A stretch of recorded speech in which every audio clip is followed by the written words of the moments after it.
ದೇವರಿಗೆ ಸ್ತೋತ್ರವಾಗಿರಲಿ.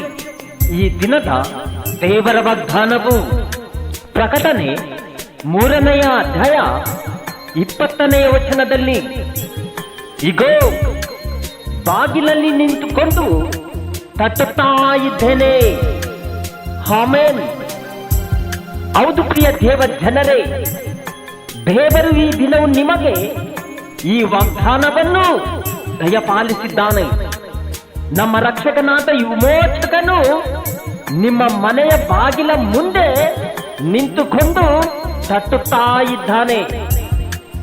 ಆತನ ಸ್ವರಕ್ಕೆ ಈ ದಿನವು ನೀವು ಕಿವಿಗೊಟ್ಟರೆ ನಿಮ್ಮ ಮನೆಯ ಒಳಗೆ ಬಂದು ನಿಮ್ಮನ್ನು ಆಶೀರ್ವಾದಿಸುವನು. ಆಮೆನ್. ಹೌದು ಪ್ರಿಯ ಸಹೋದರರೇ, ಕ್ರಿಸ್ತನು ನೀತಿವಂತರನ್ನು ಕರೆಯುವುದಕ್ಕೋಸ್ಕರ ಬಂದವನಲ್ಲ, ಪಾಪಿಗಳನ್ನು ಹುಡುಕಿ ರಕ್ಷಿಸುವುದಕ್ಕೋಸ್ಕರ ಬಂದವನು.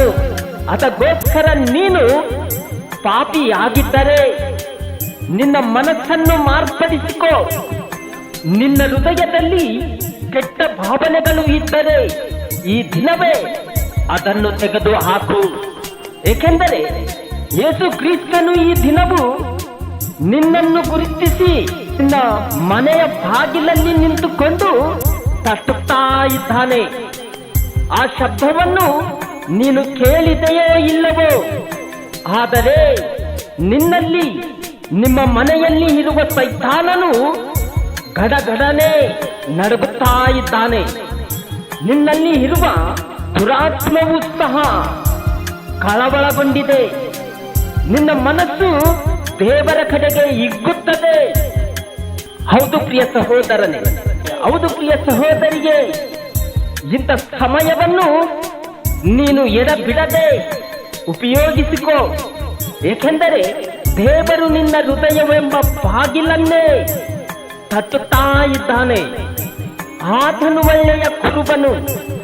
ಯೇಸು ಕ್ರಿಸ್ತನೇ ನಿನಗೆ ನಿಜವಾದ ತಂದೆಯು. ನೀನು ತಪ್ಪಿ ಹೋದ ಕುರಿಯಾಗಿದ್ದೀ ಅಷ್ಟೇ. ಈ ದಿನವು ನಿನಗೆ ನಿಮ್ಮ ಮನೆಗೆ ಬೆಳಕು ಬಂದಿತು. ಧೈರ್ಯವಾಗಿರು.